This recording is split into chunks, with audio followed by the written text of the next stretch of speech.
આ તરફ હવે વાત કરીશું ભાવનગરની। ભાવનગરમાં પણ કંઈક એવી જ પરિસ્થિતિ છે। ભાવનગર જિલ્લામાં વોર્ડ નંબર 8ના બૂથ પર નીરસતા જોવા મળી રહી છે।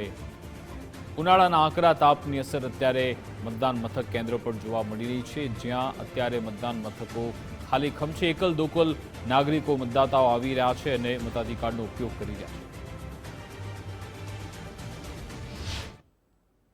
સ્થાનિક સ્વરાજની જે ચૂંટણી છે, ચૂંટણીમાં જે પ્રમાણે આગાહી જે છે તે આપવામાં આવી હતી, તેના જ તેની જે અસર છે તે ચોક્કસથી ભાવનગરમાં પણ સામે આવી છે। વોર્ડ નંબર 8ના વડવા જે વિસ્તાર છે તે વિસ્તારનો બૂથ છે, બૂથ નંબર 22 અને બૂથ નંબર 26। આ જે સીધા દ્રશ્યો બતાડવાના પ્રયત્નો કરી રહ્યા છીએ કે બપોરનો સમય છે, પરંતુ ક્યાંક ને ક્યાંક ઉનાળાના આકરા તાપના કારણે ચોક્કસથી કહી શકાય કે જે મતદાન ઉપર તેની સીધી અસર હોય તે પ્રકારના દ્રશ્યો છે તે અત્યારે અહીંયા સામે આવી રહ્યા છે।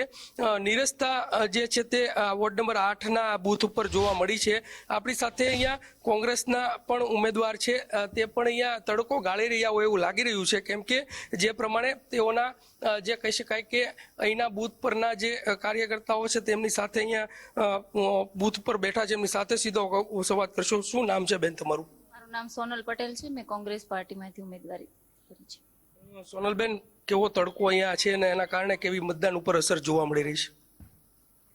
અહીંયા કેવો તડકો છે ને એના કારણે કેવી અસર જોવા મળી રહી છે? તડકો સખત છે, ખૂબ ગરમી છે, એના લીધે લોકો મતદાન કરવા ઓછું આવી રહ્યા છીએ અને બૂથો ખાલી જોવા મળી રહ્યા છે। તમારા જે વિસ્તાર છે તે વિસ્તારમાં કેટલા બૂથો આવેલા છે ને બધા બૂથ પર આ પરિસ્થિતિ છે કે પછી અમુક બૂથો ઉપર મતદારો આવી રહ્યા છે? શું કહેશો? ના ના, અમારે 25 બૂથ આવે છે અને 25 બૂથમાંથી અમુક બૂથ ઉપર અત્યારે બપોરનો સમય છે એટલે તડકાને કારણે બહુ ઓછું મતદાન થઈ રહ્યું છે। તડકાને લઈને ઓછું મતદાન થઈ રહ્યું છે। તમને એવું લાગી રહ્યું છે કોઈ ચૂક થઈ હોય પ્રશાસન તરફથી કે વહેલી સવારે વધારે મતદાન થતું હોય તો ઉનાળાનો સમય છે એના કારણે આ પરિસ્થિતિનું નિર્માણ થયું હોય? શું લાગે છે?